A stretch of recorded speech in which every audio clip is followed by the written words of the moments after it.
Hello.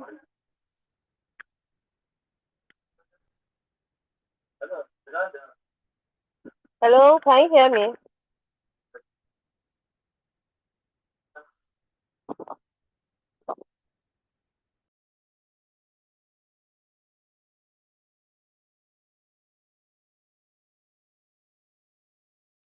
Hello, Marabuki. You can go ahead to give the welcome address.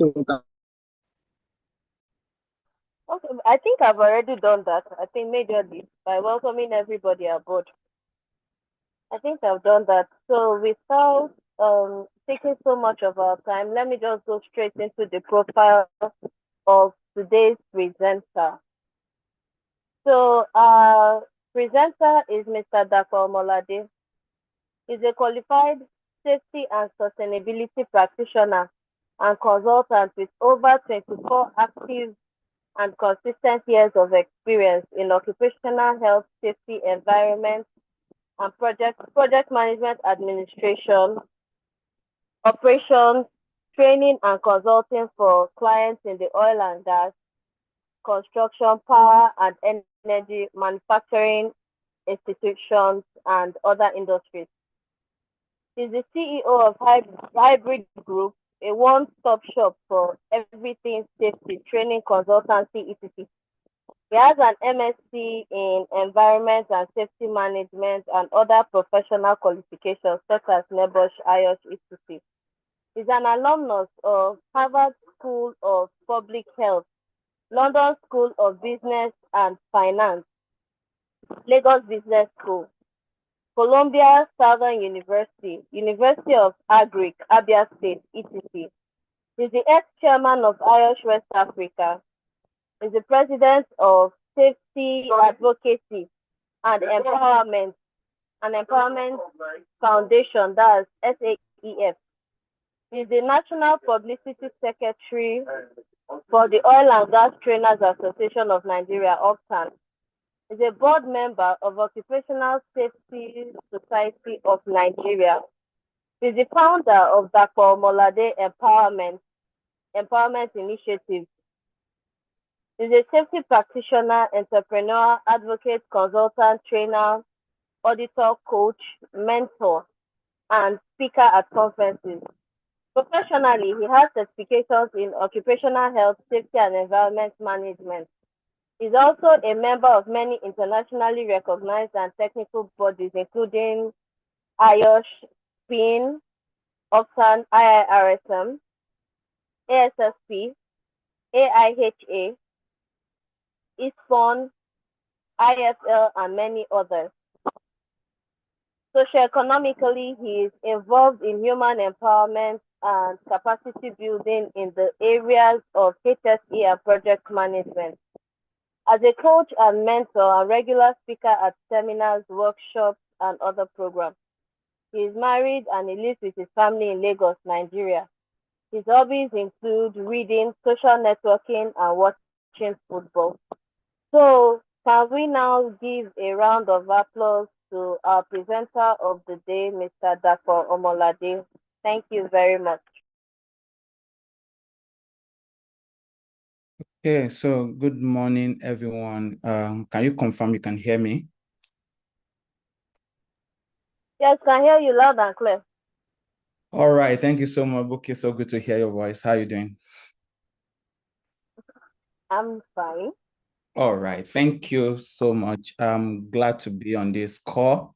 Let me start by saying thank you to the team, the executive for the young professionals or emerging professionals of ASSP in Nigeria.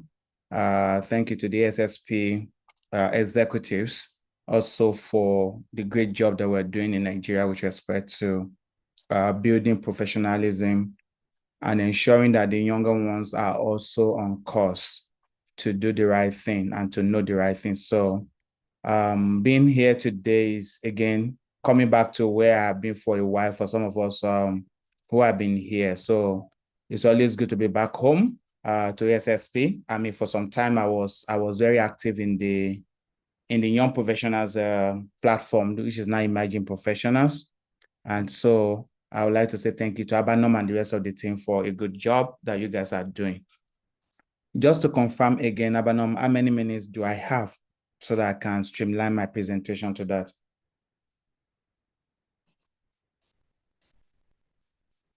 Do you have a confirmation? 30 minutes. 30 minutes. 30 minutes. Oh, okay. So let me Yes, shoot quickly then. So thank you so very much. So the topic I've been asked to speak on today, introduction to HSE profession, relevant skills for growth, is a very important foundational discussion, which I hope many of us who are on the call will benefit from. Even if you're already an old professional, you're already very experienced, I think there are a few things here also that may benefit every one of us, because at the end, the most important is that we must have growth as a mindset. If we are not growing, if we are not making those positive acceleration towards becoming the best that we can be, then we will not be able to achieve as much as we need to. So growth mindset is very important. And just like crops and the plants grow, their requirements, their ingredients. If you are a farmer and you are into cropping and planting, you would understand that there are ingredients, there are things that must be available in the soil for that plant to grow and grow well to the full potential that you expect it. Same thing applies to us in our profession.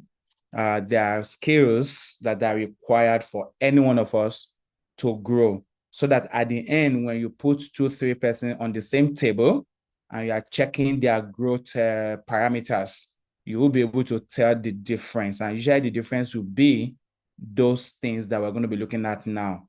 How much of that exposure have you had? How much of that knowledge? How much of that skill? How much have you, put yourself forward to achieve that? Those are the reasons why you have differences in professionals. Starting the same time does not mean in a year or 2 years or 3 years, you're going to be at the same level. And these are the reasons why this happened. So thank you for the introduction. I won't bother you about this again. So in the next 28 minutes now, I'm going to go through a quick introduction, importance of HSE profession, why this profession in the first place. And the fourth point there would be a very important part for me to really emphasize: competence framework for HSE professional, and then the relevance of certifications and professional body. I would dwell more on the number 4 and 5, because that's where the skills that we need, that's where what we require to become the best actually will come from. All right, so in my objective, I'll provide an overview of health and safety, generally try and define some concept quickly, and then, of course, to help to equip aspiring and current HSE professionals. So if there are those who are on this call that are still dialing, oh, do I want to be an HSE person? Is this something to really consider as a career? Hopefully at the end of that presentation, I'll be able to achieve the objective too. And the reason why I want to achieve that objective is because we need more professionals in our industry in Nigeria. I've always been an advocate of this, and I've always mentioned this, anybody that ever hears me, that I'm one of those who that believe we do not have enough professionals yet in Nigeria. And that's even made worse right now by the exodus of a whole lot of our members out of Nigeria.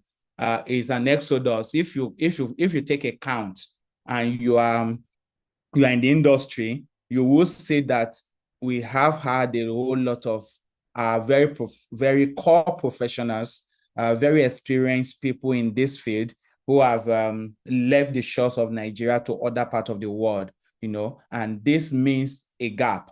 This creates a very big gap in the system that, again, new people need to fill. And that's why I'm one of those advocates making noise on the rooftop and on the mountaintops that we need more people to come into this industry. So if you are new here, hopefully this will also help you to be able to consider health and safety as a noble and honorable profession that will not just give you satisfaction, but also will pay your bills. Now, let's start with this food for thought. Sweet is the remembrance of troubles when you are not in safety. And you always hear, I don't know if you ever see this sticker that say waiting lawyers, they do self. I think very soon we should have a flyer also that talks about waiting safety professional they do, because is still a lacuna in our industry or in the society in Nigeria where we find ourselves, that there are still so many educated people, even up to universities and all of that, who really do not understand what we do as safety professionals. I don't know if anybody here, have been in that space where somebody is actually asking you, what do you do? I always tell the story of how people never knew what I was doing for many years because in their mind, they just thought I do not have a job to do.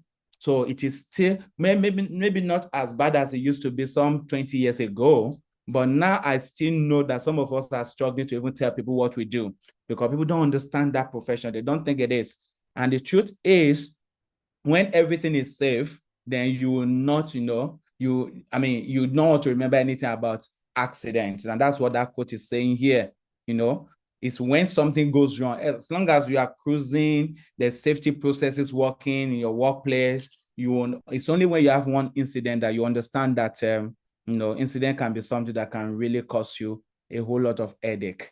So introduction to HSE. So without defining it, I would say basically that HSE provides us a platform, what you call a professional platform to make a workplace safe. What does it mean to make a workplace safe? It means in literal terms that people that come into the workspace to work should go back to their homes without any incident, should be able to go back to their family and receive a welcome, not being asked to come to the hospital to visit. That's what this profession actually is all about. It's about making a workplace safe. And that quickly tells us a story that the workplace possesses the ability not to be safe. There are things in the workplace that can make that dream of going to work and returning back home very difficult to achieve. It means there was an article again that was published many years ago where it was really analytical, and they came to a conclusion that workplace is actually worse than war. What does that mean? It means the workplace actually kill more people globally than the war front. I don't know how many wars are still being fought all over the world right now, from Ukrainian war to the new one on the block in the Iraq and all of those places, Iran. But the fact remains that data that we have received has proven to us that the workplace kill more people than the war front. And that means we need health and safety. We need yourself and myself who are on this call to reduce that narrative, to change that narrative. And if you look at the data from the ILO, it will tell you the story of millions of people that are killed daily or weekly or monthly or yearly. And then that will tell you the story to see if indeed you have 2 million people who have died from war in the last 1 year all over the world. So the workplace is a war front. What makes it a war front are the hazards that are there, the risk that the place possesses. Those things make the workplace a war front. That the guns there and the ammunitions and the bombs that are going off in that place and explosions that are going off there are not the ones you see regularly in the war front, but they are the hazards that make people just kill people, and what people call normal walks that now lead people to their graveyard. So health and safety is needed because that's the goal. And this is what I've just explained now, because there are people there that need to be protected. There are assets of the organization that need to be kept safe, from losses. The environment is there to be protected, to make sure that we do not have the consequence backlash of what the environment can do to us, and then productivity. So if you sum this four together, it will give you a holistic idea of what are the gains of health and safety, or in a very pragmatic term, what do you stand to achieve in a workplace? So that means if you get to a workplace as a health and safety professional or employed as a safety professional, these are the things that you need. The organization have simply said, we want to keep our people safe.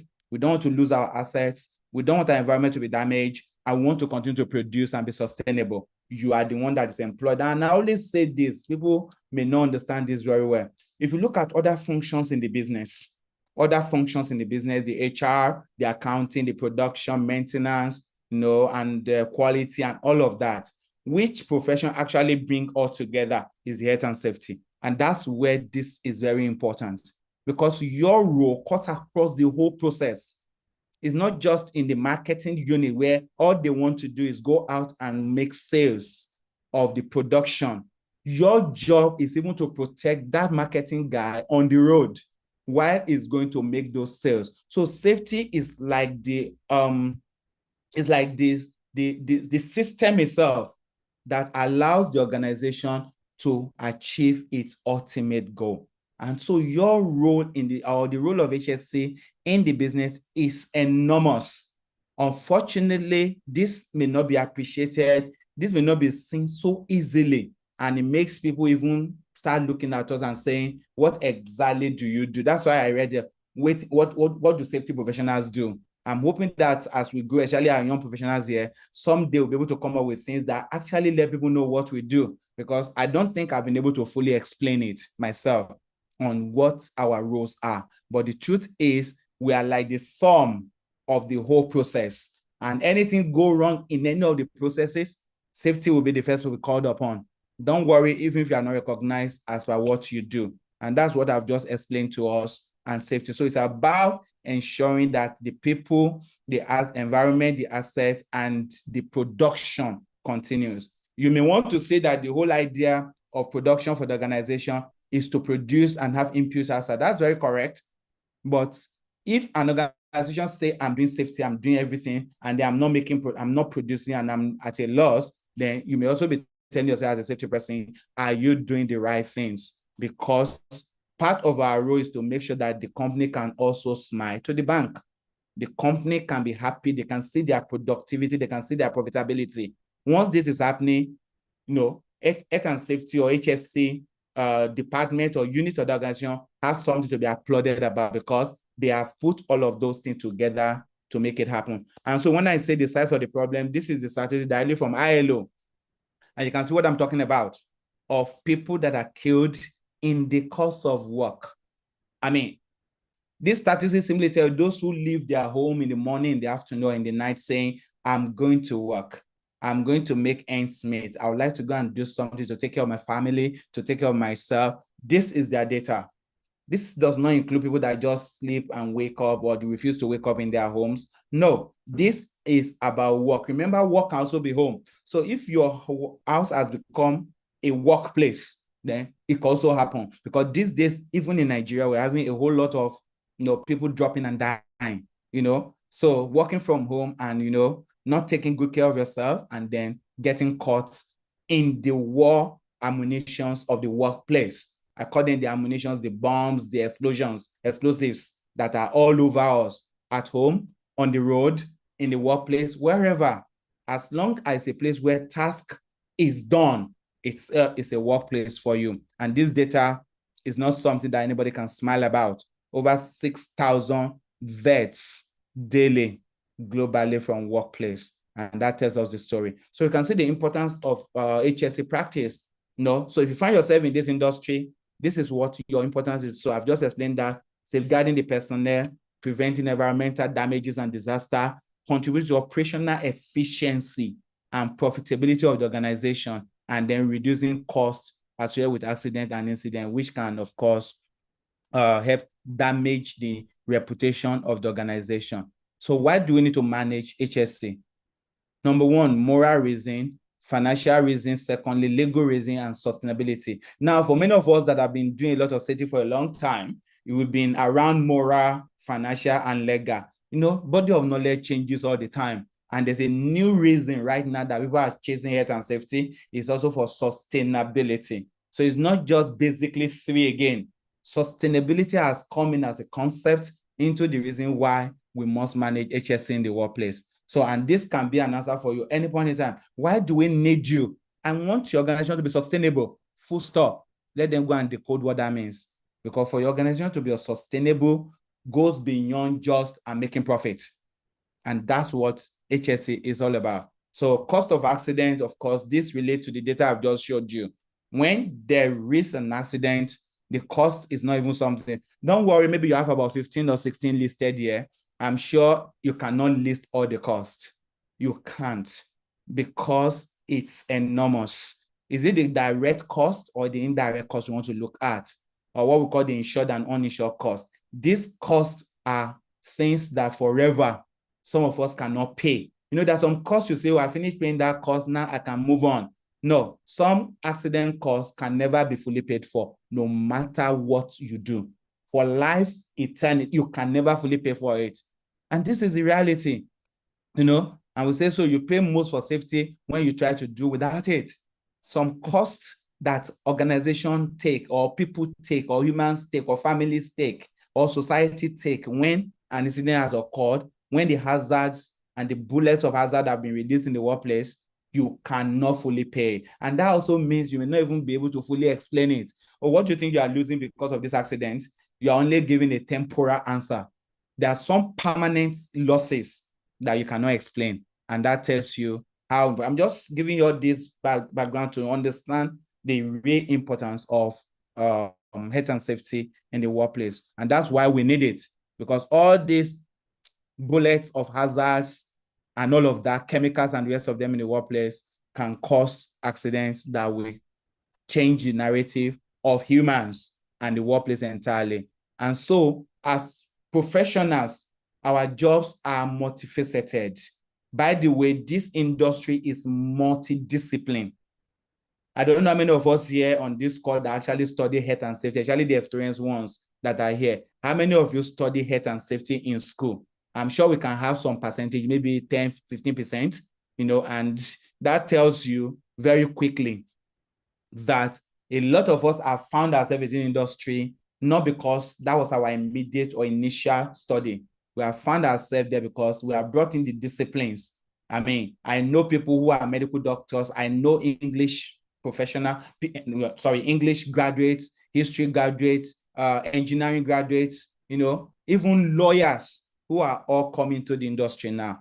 So it tells you that you are not disadvantaged because you did Yoruba or English double major or anything. I'm speaking to you. Some of you, I will not mention it now. You know what I studied. And I always tell people, I found myself in safety in the last 24, 25 years, and this is what I do. But what I studied or what I was trained from in university may not have serious bearing to what I do right now. So it's multidiscipline, multifunctional, multifaceted. And your job also cuts across several things you have to do. Hazard recognition, inspection, audit, fire protection, prevention, regulation or regulatory compliance, a big part that is coming to our work right now. So safety people now announce me as the compliance officer in workplaces. Everything about the compliance, everything about the legal register of the organization is right there on your table to make sure the company does not fall foul of it. Health hazard control, ergonomics, hazard material management, or what we call hazardous material or dangerous goods management, environmental protection, training. So don't be surprised suddenly one of those days the HR will say, oh, Dapo, you have to train the people. Say, no, but I'm not a trainer. Oh, you are a trainer because that's what the function you have to do as a health and safety person. So let's assume you have not built your competence in how to develop slides, how to look for materials, how to put content together, then you'll be found wanting. And they'll come and give you feedback. They say, no, the HSE professional, our HSE manager did not train us well. And you say, oh, why is HR using that as a performance evaluation for me? You do not understand that your job also includes training. That's what we do. Training, investigation, you advise management. When they get to those tough places and they don't know what to do again, they're looking for a certificate to say, what do we need to do here? Advisory, liaison roles, you are managing emergencies, you are managing stakeholders, you are evaluating systems. So many, even product safety is part of what your role entails. So safety professionals do a lot. Now, if you have to do all of this, then you know that you need a lot of skills to make them happen. So let's go to those skills right now that we're going to see. Where do HSE professionals work? Everywhere. I say we work here, we work there, we work everywhere. That's the summary.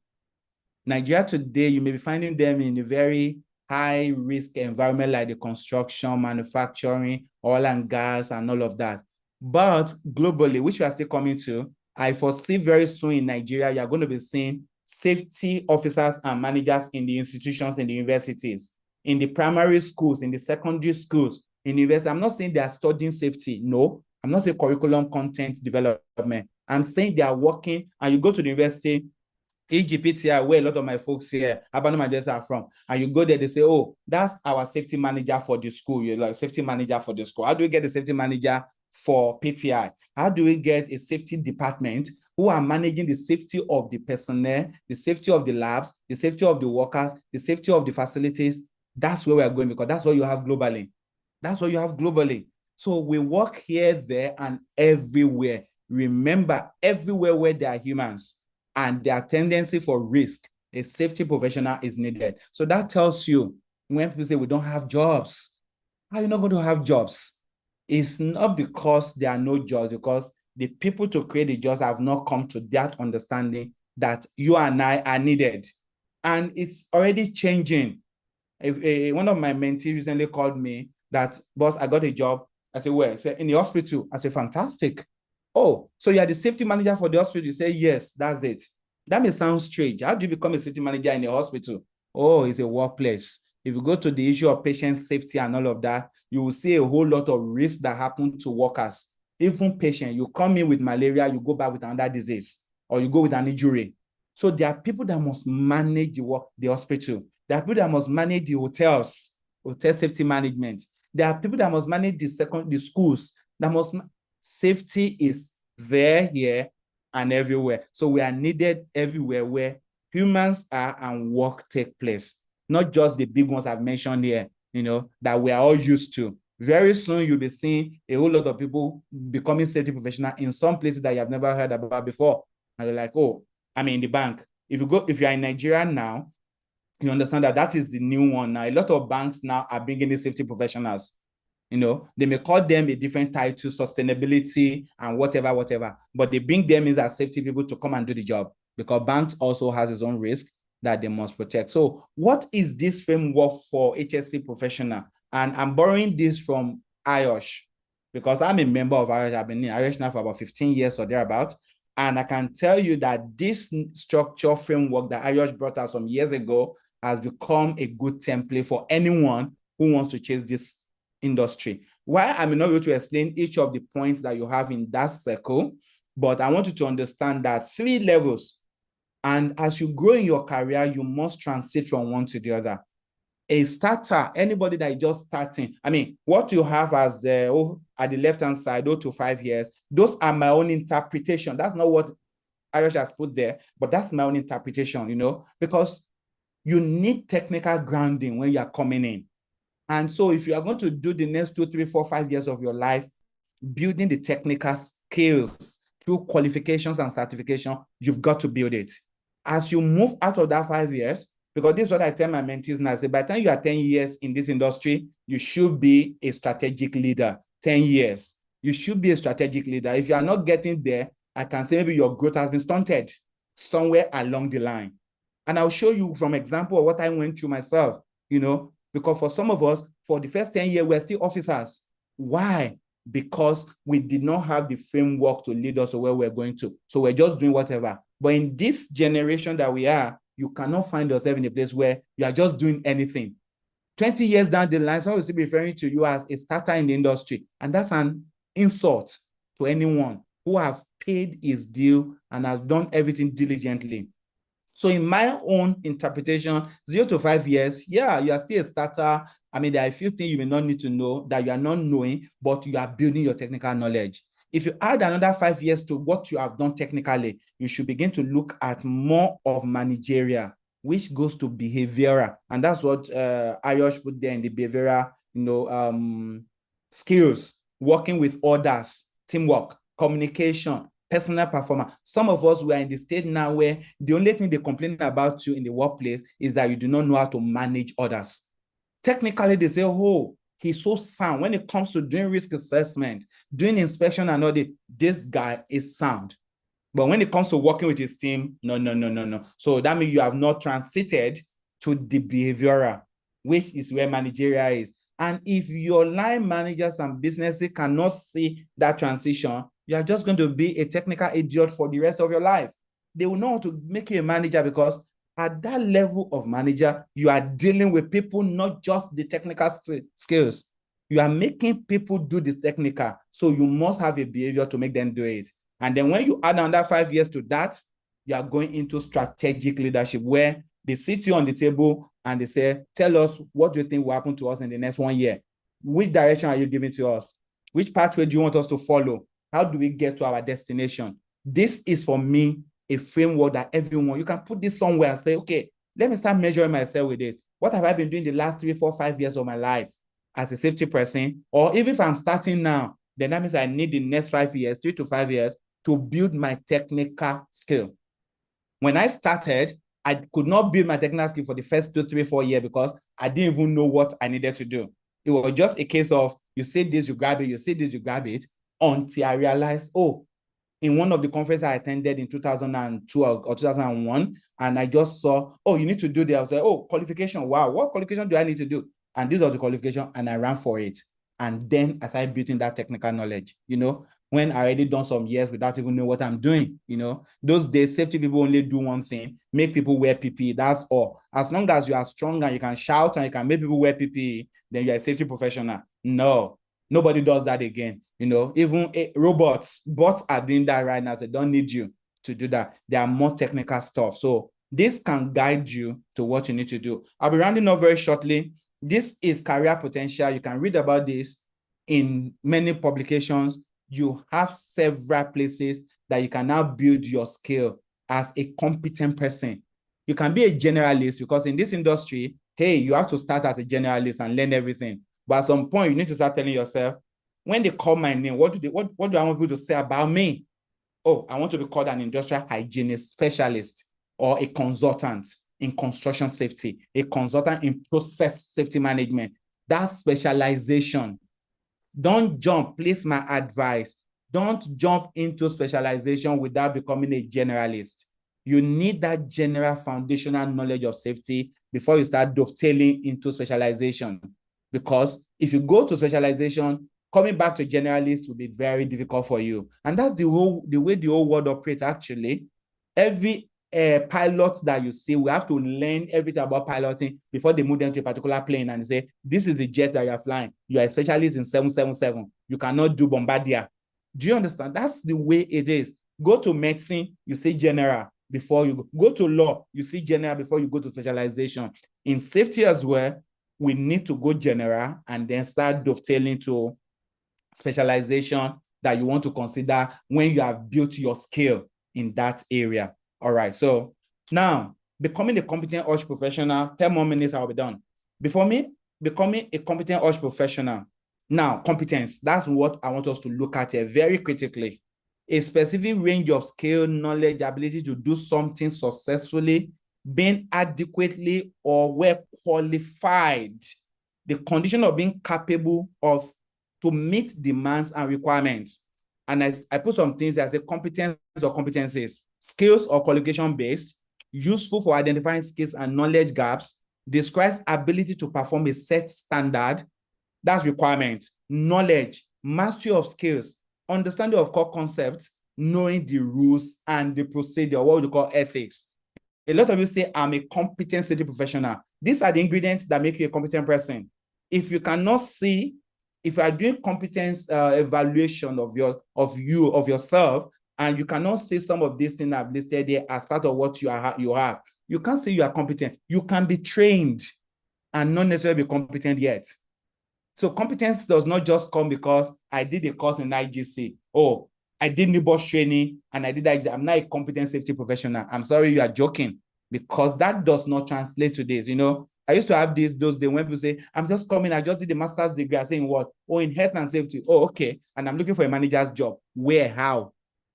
Nobody's going to give you that role, because MSc or even PhD in safety, let's say you want to go to the academic and go and train and go and be a lecturer.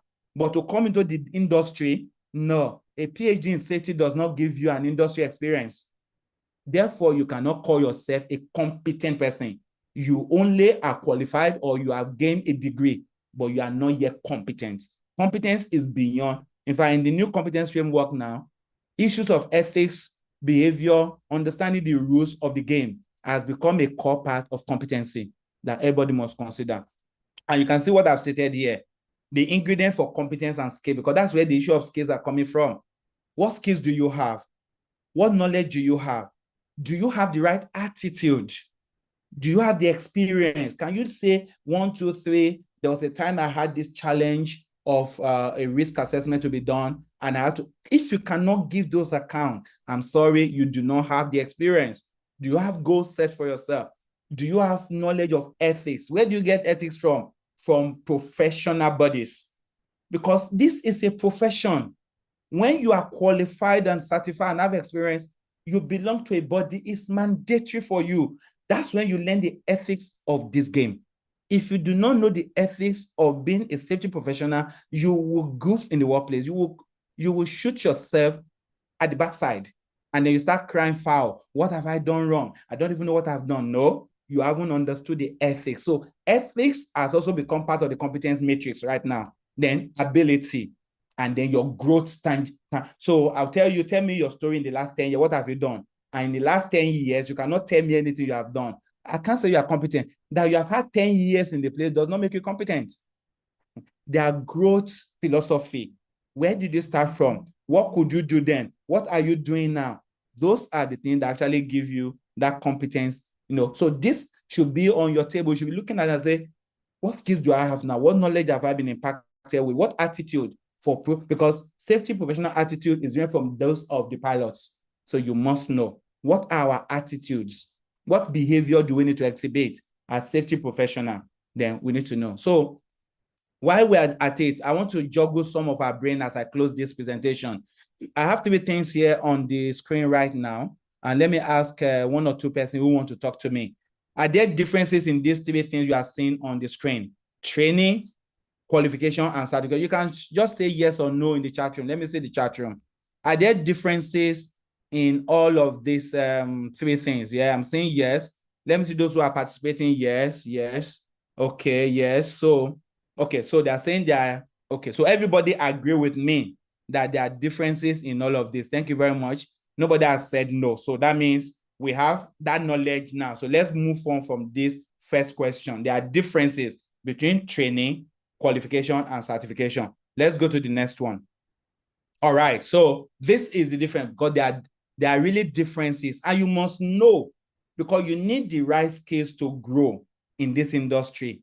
A training is learning that is provided in order to improve your performance or the present job. The purpose of any training program is to deliver results. People must be effective after they have received training. So training brings in knowledge. Okay. Can you hear me, please? Is that from me? Yes, sir, we can hear you. Oh, okay, because Please recording. Okay, thank you. I thought maybe my network has disappeared. All right. So, okay, thank you. So training is a learning. Knowledge is passed across when you are being trained. Certification, qualification in its own self, is received from a recognized body. For example, some of us receive national qualification, e.g., your university degrees, your HND degrees or polytechnic degrees or college of education degrees are all qualifications. And then certification now includes those things that you now get from certain bodies in order to validate or evaluate your competence. So certification is a process that evaluates the competence of an individual. So they are different. One can lead to the other. As a matter of fact, it's progression. During training, because when you go to university, you are taught, you are trained. At the end of your period in university, you get qualified as a BSc, whatever.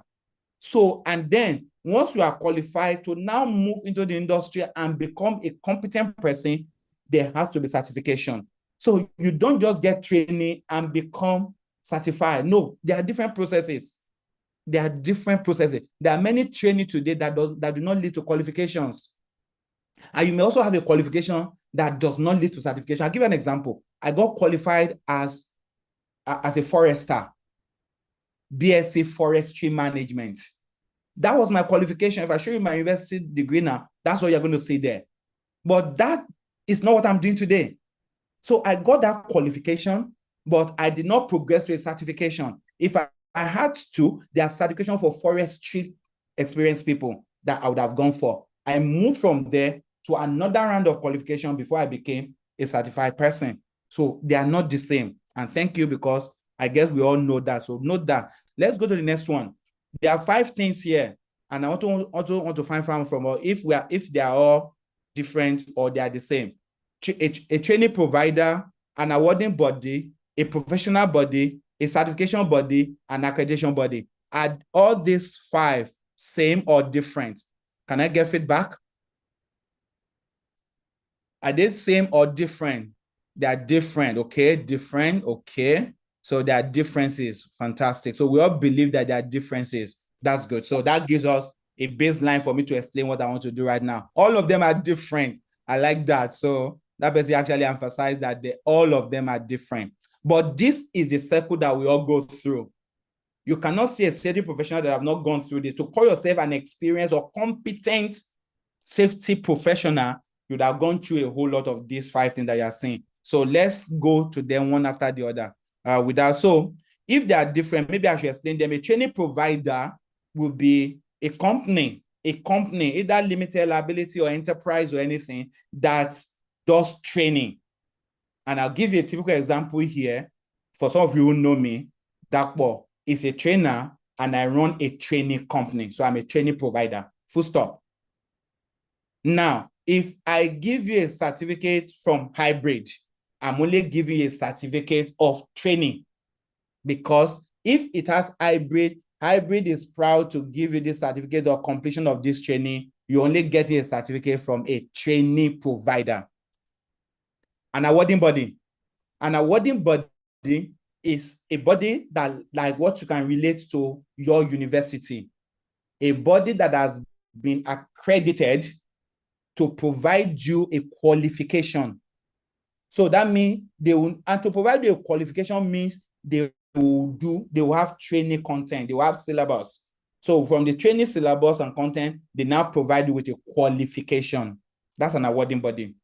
A professional body is the body that those who have qualified come to join. So they come to join a professional body because they are now qualified.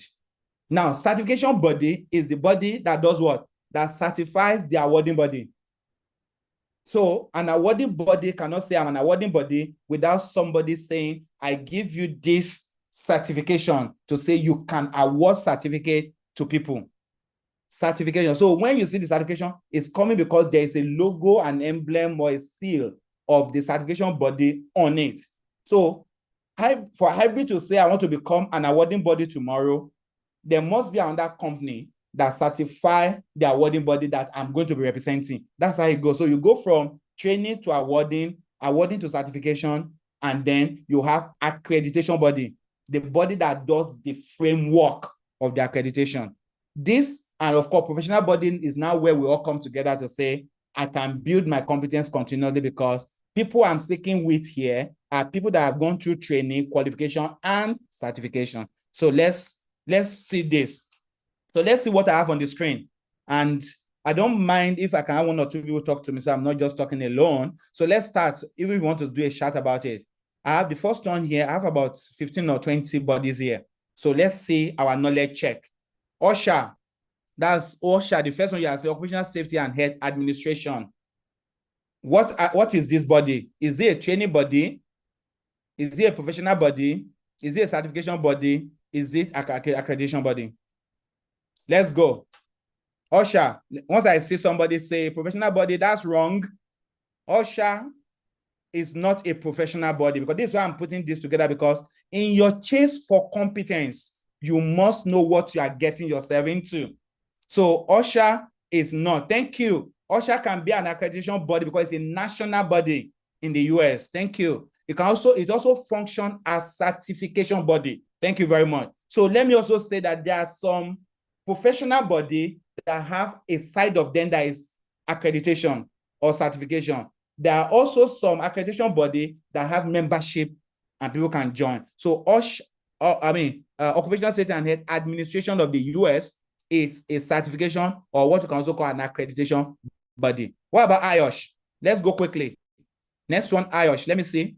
IOSH is a professional and certification body, correct? So if Naya, thank you very much. You got that right, spot on. So I'm not going to explain that again. IOSH is both a professional body and a certification body. What about Nigerian Red Cross Society?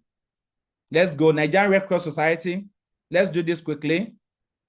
I've not seen anybody talk to me. Nigerian Red Cross Society, is it Professional and certification, okay? So let me put it quickly to you that it's just a professional body or an NGO. It is not a certification body. Red Cross, Nigerian Red Cross Society is not a certification body. You can go and check this out later. It's not. So it's a membership body and an NGO. I'm not saying they do not do training, but it is not a certification body. Okay, let's move. NINAS. How many of us know about NINAS? NINAS. Have you heard about NINAS? So I'll just go so that I save time. I think my time is almost gone. So NINAS is the Nigerian National Accreditation Service. Some of us are not aware of this, but it's a body in Nigeria that is charged with accreditation. So NINAS. I'll put hybrid group there. That's my own organization. We are just a training body. ISPON is a professional body with a chartered status that also allowed them to be able to provide certification to people, to personnel, not organization. NIBOSH is an awarding body. OSH Academy, this one is a very interesting one. Please, anybody here, let me see from the chat room. This one is very interesting. OSH Academy, what is it? Okay, so it's Lucy saying it's a training body, professional body. Okay, let's go on. Training. Thank you. So for those that have said training provider, OSH Academy is a training body. Let me put it in a way you understand. OSH Academy is a competitor to hybrid. We are both training organizations, full stop. So when you get a certificate from OSH Academy, you cannot tell anybody that it's a certification. It's a training certificate. I'm not saying it's not quality training. Hybrid can train you to the best standard, but anything we give you a certificate is not certification. It's a training certificate. OSH Academy is a training provider. They are different from the OSHA that I mentioned before. OSHA is an accreditation and also a certification body. Please know that very well. Procol is an awarding body. AOSH is an awarding body. BCSP is a certification body. That's PCB for ISO courses. BCSP is accreditation and certification body in the US. NAPTEP is accreditation in Nigeria. IAF is an accreditation for ISO courses. That's why anybody can train you on ISO courses. That's not a big deal. When they give you a certificate, is it IAF, International Accreditation Forum? If that is not on it, it's not, I'm sorry, it doesn't show that you have received certification from an accreditation body. City and Guild is an awarding body. ASSP, our own body. What are we? Let's go. Quick one. Yes, OSH Academy is a training body. Thank you for that as well, Augustine. So ASSP, what are we? Let's go. Professional body. Thank you very much, Ogeneruna. Thank you. We are a professional body. That's why you cannot be a member without a qualification that you can show. All right. It's important for us to do this because this is most time when I talk to young ones, this is a question that, oh, I got this certification. Somebody gave me this certificate. Please, now you can check to say, is it a training body that is giving you? Is there a qualification? Is there an awarding body that is giving that qualification? Is there a certification body that is giving you? Or as all of those things be accredited? This can tell you about your skill because you can build training certificate for all the rest of your life. I'm sorry, your growth agency will be very small. I can tell you that because somebody needs to evaluate that and put their say behind it. And if you are not having anything from that body, I'm sorry, nobody looks at it. So for some of us that say, I'm applying, they are not talking to me. When they do your CV evaluation, this is what we are looking for. As a business, this is what I look for when I'm recruiting people. Is this certification? Is it qualification? If I can't trace it to anyone, that's why you hear membership of a professional body is an advantage or is required because you can't be a member of a professional body if you are not qualified. And that's why it is key. Please let us know this as you grow in our career. I'm sorry, booking for extended time. Let me just round this up now. So this is an example for that in ISO process. So you can see as an organization, ISO you can achieve your accreditation by a certification body that has been accredited and from the International Accreditation Forum. All right, so to become an OSH professional, you need training, you need qualification, you need certification, and you need experience. Don't just stay at training. Don't just stay at qualifications. Don't just stay don't say I've got certification. Of course, you can never get certification without being trained. You can't get qualification without being trained. So you see, they build one on the other and then join a professional body with your experience, and then you can move on from there. And as you grow in that, your competence framework continue to expand. You begin to show people that you are a competent person. You didn't just trail into safety because now their money day now make I go see. No, you have come prepared to be a competent person, and that's what shows. Anytime they evaluate CV, that's what people are looking at, especially if it's evaluated by professional safety people. They can tell if you are here because money did there, may I go collect money, or I really want to be competent in this industry. So, and that's what I've stated. So you can see a mix, because some professional body also has certification body. So you can see, look for them and do your training in such a way. I'm not saying, I mean, there are many trainings I've attended, because training gives you knowledge, but you need to be tested. You need to be examined to show that you have not just passing through it, but you have actually learned through it. And that's what builds your CPD, by the way.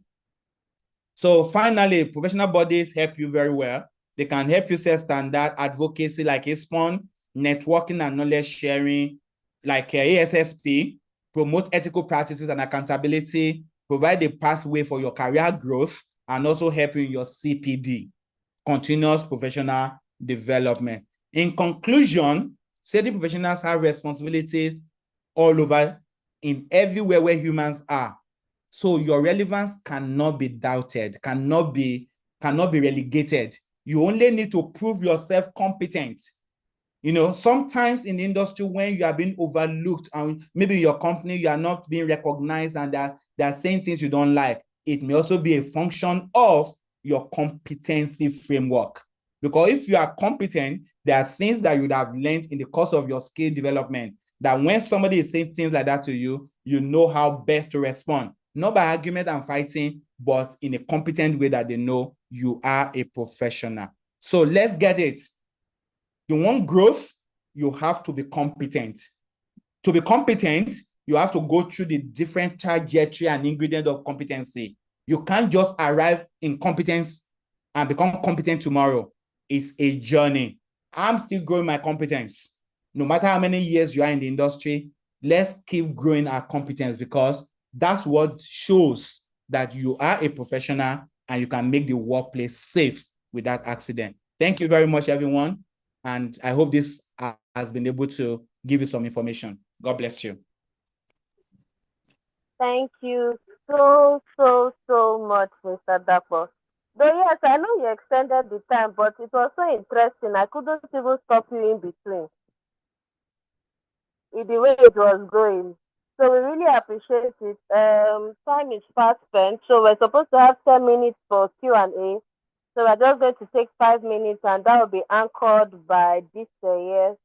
So kindly drop your questions in the chat box to make it faster for us. This year, over to you. Thank you.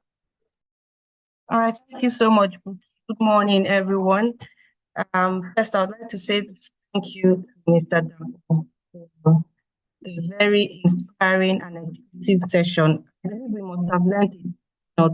Can we just give him an applause, a reaction in terms of, if you know that you really got a lot from the session? I did.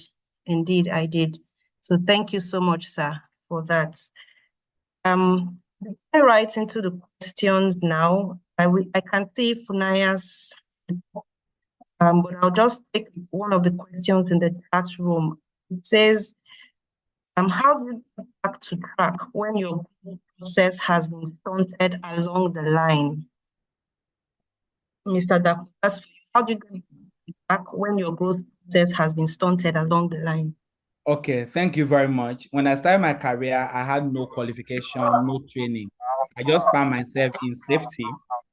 But after about 3 or 4 years, I realized I was not going the right way. So there was already a stunted growth.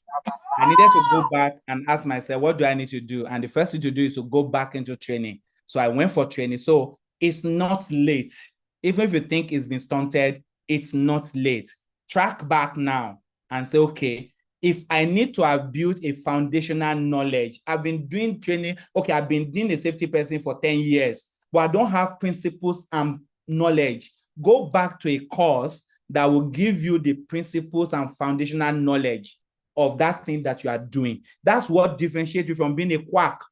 Because quacks only learn by experience. They do not have the principles behind it.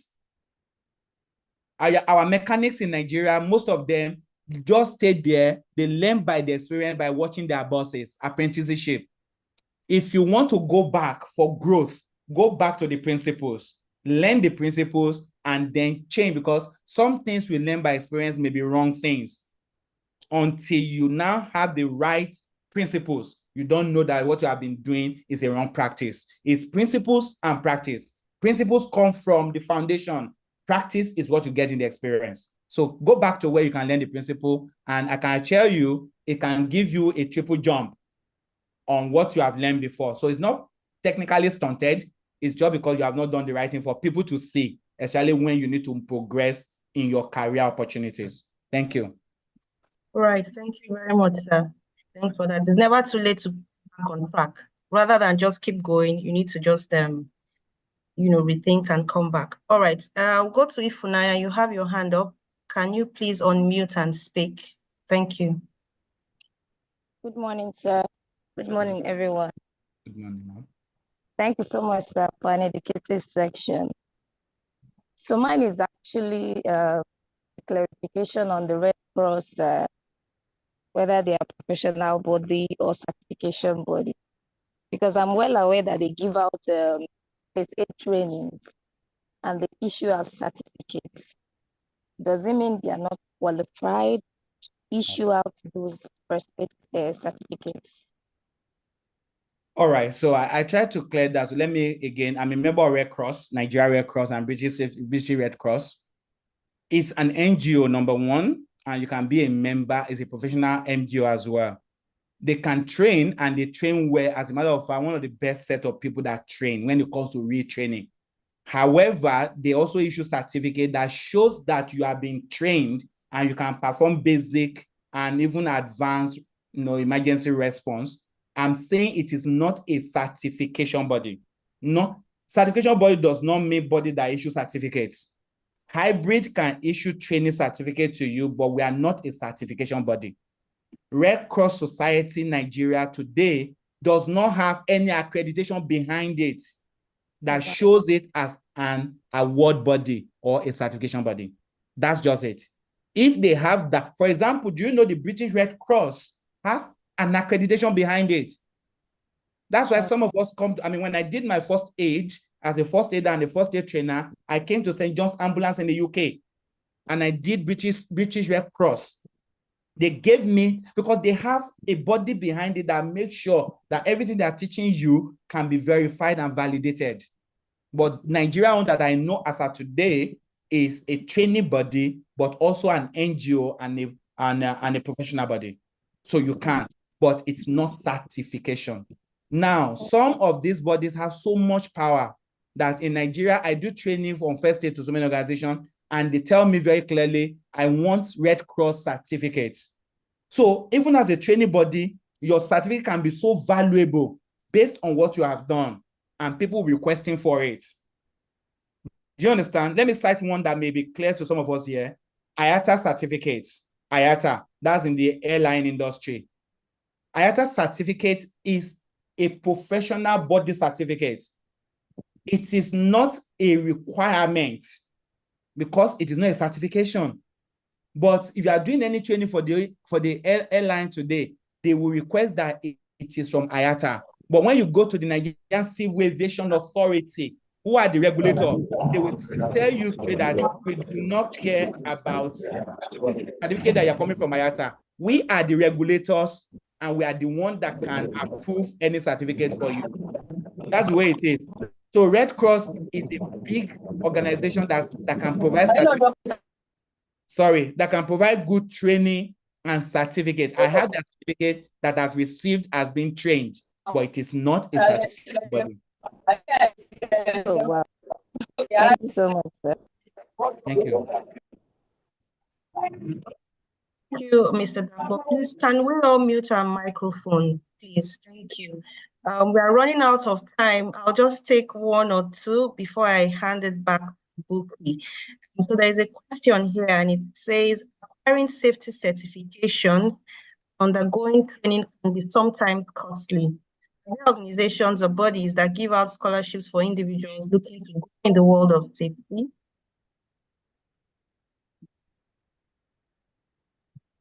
Oh, yes, there are quite a lot. So I've read that question. There are quite a lot. I mean, even some NGOs all over the world. I'm sure some of us, like my very good friend, the Abanom here, can tell you that very well. There are scholarships all over the world. Yes, I know they're very expensive. You just need to keep your eyes closed, your ears close to the ground, and your eyes very open to be able to see when those opportunities are coming. Even in Nigeria today, a lot of bodies are giving scholarships, opportunity for you to have certification and qualifications. So there are many of them. I can't be listing them here, but just watch out for them, and you can see a lot of them that you can actually gain from. To be honest, certification and qualifications are becoming very expensive, and that's the truth, because some of them are international. So once they come as an international package, there are many costs you are paying that is not denominated in Naira. So it makes it very expensive. Thank you. All right, thank you, sir. I can see some people are also asking for the slides. Oh, yes. I'm sharing that with Abanon right now. I actually clicked it. I thought I clicked it when I was starting this presentation, but unfortunately I didn't. So Abanon, if you check your WhatsApp now, you'll see the presentation there. All right, thank you very much. Additionally, to be on the website, ASSP website, www.nigeria.assp.org. So you can click from there. Thank you. The number of questions coming in, but we are running out of time, but I'll just take the last one. There's an echo somewhere. Okay, the last one, and it says, how do you sell the HSE profession to an aspiring individual, considering the pros and cons of the profession, especially in Nigeria?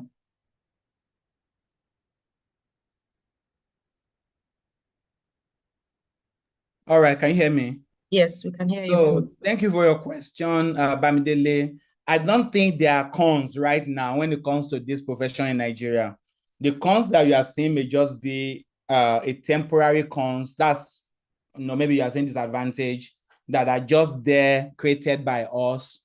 But if I must tell you what I've been doing the last 15 years is selling safety to people, because I know where I sit and stand, that's a career pathway that many people do not understand. So if you give me a chance now to speak to the whole Nigerian youth, what I'll be telling them very straightforward is, come and be a safety person, because it is a big industry that Nigeria have not embraced yet. So on the cons would be the aspect of maybe how do you grow your competence, and those are things that are even easier right now. When I did my NIBOSH in, I think, 2002 or thereabouts, it took a UK person telling me about it before I went to do it. I didn't even know what it was, but I just wanted the qualification backup. But today, if you go online, go on any WhatsApp platform, you see a whole lot of things being dished out. Now, this presentation is for you to be able to sift and know what you are doing. If you do not want to pay the bills for certification and qualification, you may not be able to grow your career. Please, that's my summation. The cost of it is obvious, but if it is not something that had to take some resources from you, it may not just be worth it. You may learn all that you need to learn on every social media, every platform online and LinkedIn, but at some point, you still need the certification if you want to be relevant. And that's what we are pushing for. Let's be competent, let's be relevant. This is what the industry is looking for. This is what employers are gunning for. Put yourself in that place so that you can also grow your career very positively. Thank you very much. Thank you, Mr. Dapo. I'll hand over to Buki, but before you started with a saying that caught my attention, and you said if we're not growing and striving to be the best, we may not achieve what we should. That really struck me because as HSE professionals, imagine a child being born today, and after 6 months, after 1 year, 2 years, 3 years, the child is still crawling. We'll start running to churches and mosques, praying what's going on, right? So as professionals, we need to take it upon ourselves to invest in our development. Sometimes we have excuses. My organization is not training me. I'm not getting support here and there, but we must sacrifice if it's of priority and importance to us. That's the only way we can be the best and also grow in our careers. So thank you very much, Mr. Dambo. We appreciate the knowledge you've shared. Hand over to Buki. We got questions also about how to join ASSP. So Buki will take the question and then she'll pick it up from there. Thank you very much, everyone. Thank you. Thank you very much. Okay, thank you, Jose. Thank you, Mr. Dapo. You know, our own case with you is just like Oliver Twist. We're always coming back for more. Thank you. So I'll try to see if I can share your certificate, but this one now, a network is really doing some beautiful things in my end. But I'll send it across to you. That's right, no problem. After this session. Then for the person that asked a question on joining ASSP, I think I've already responded to that on the chat group. Please send my certificate. But you can still check through again. Yes, I think I responded to that particular question. I responded to that. That you go to the ASSP Global website. That's ASSP Global, then membership. Yeah. So that it will be easy for you to drop. So again, to make it easier for us. So I know that time has been fast spent. Mr. Dapo, I'm sending the certificate across to you right now. Thank you. I need it for my CPD. Yes. Yes. You. Very important. Very important. Thank you. Yes, very, very important. So I don't know. Our secretary, Mr. Banky, do you have any information for us?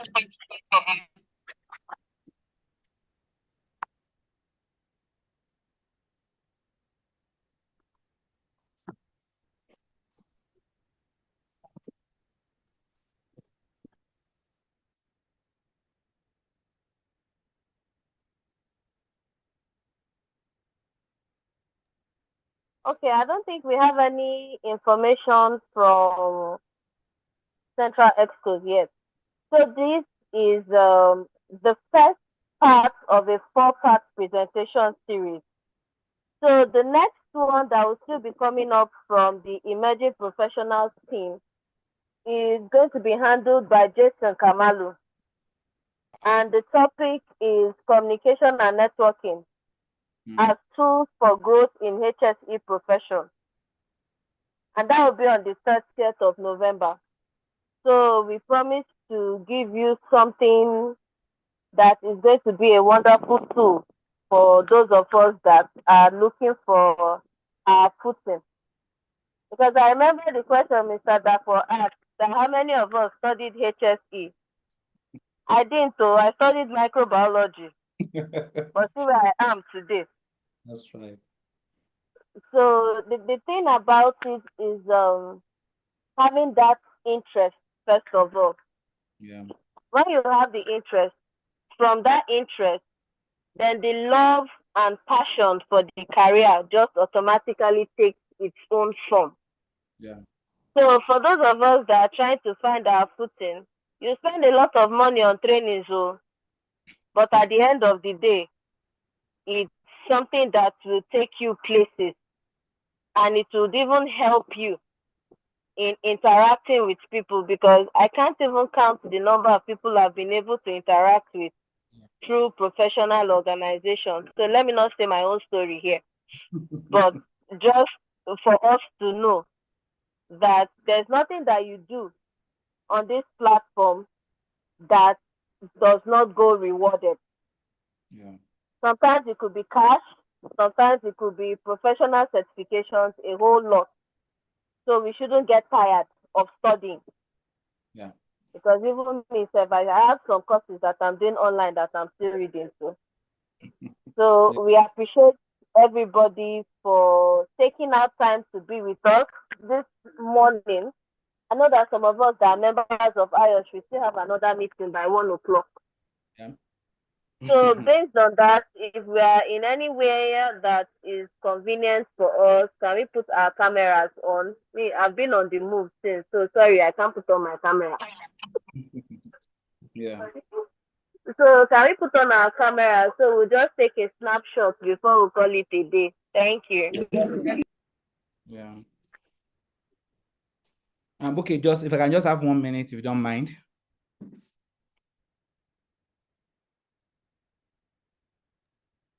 Yeah, sure. All right, so thank you so much again. I just wanted to say thank you to SSP. I think we are doing a great job. To the ESCO of the emerging professional of the SSP. I think this is good to have this number of people in the meeting like this on a Saturday morning. I think we should have follow up to some of our people who are here who will need assistance. So I would like to let you know if there's any reason you need any assistance progressively, connect with us. Oh, my guy is here, Benjamin, good to see you. So connect with us. Let's continue to help ourselves in this growth. We all need to grow. And also, I would like to say thank you to my colleague, Mitota, who has put this presentation together. And I'm sure he's also on this call. Thank you so much, everyone. Thank you.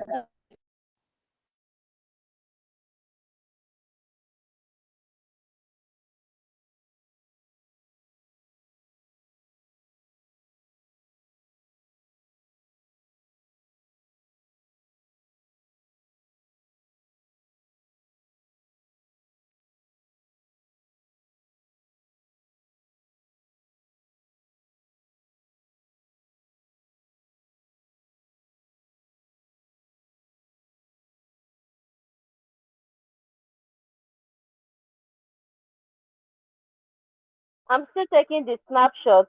So those of us that can put on our cameras, please do.